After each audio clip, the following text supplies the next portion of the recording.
Speaker number 16, your audio is now connected. Will you begin by introducing yourself?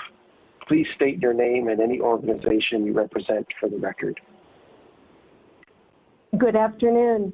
My name is Andrea Pauls Backman. I'm the CEO of the Les Turner ALS Foundation. My only disclosure is that the Les Turner ALS Foundation receives less than 2% of all annual revenues from pharmaceutical companies, including Amylyx Pharmaceuticals.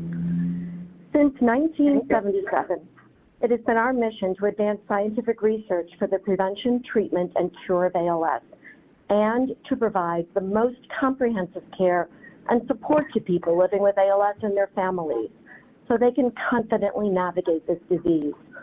I want to add our perspective on what access to AMX0035 would mean to the people we serve. Next slide, please.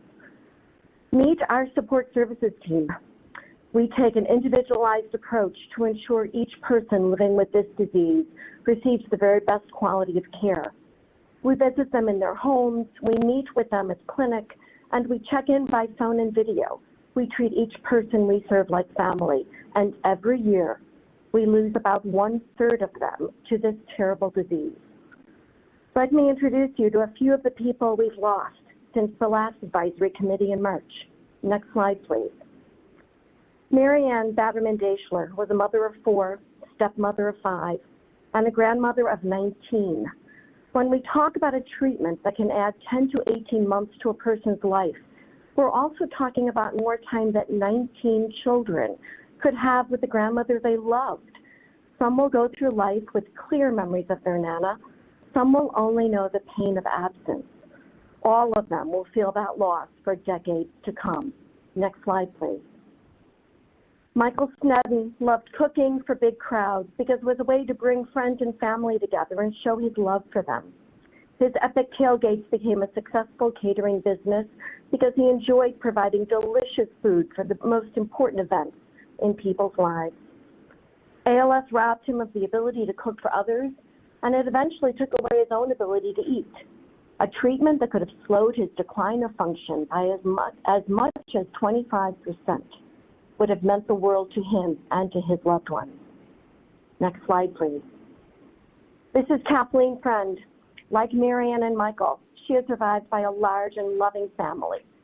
She loved Christmas, puzzles, and music. In every way, Kathy was larger than life, but ALS confined her within her body.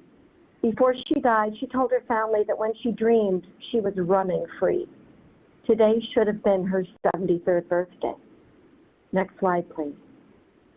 There is an urgent and unmet need for safe and effective therapies for ALS. On average, people live 2 to 5 years following an ALS diagnosis. Imagine what 10 to 18 more months would mean to them. Imagine what it would mean to slow the loss of their dignity and independence by as much as 25% and spend that much more time sharing the memories and experiences that make life worth living. On behalf of the people we serve, on behalf of the people we've lost to this disease and the loved ones they've left behind, we urge the FDA Advisory Committee to recommend full approval of AMX0035. We have no time to waste. Thank you.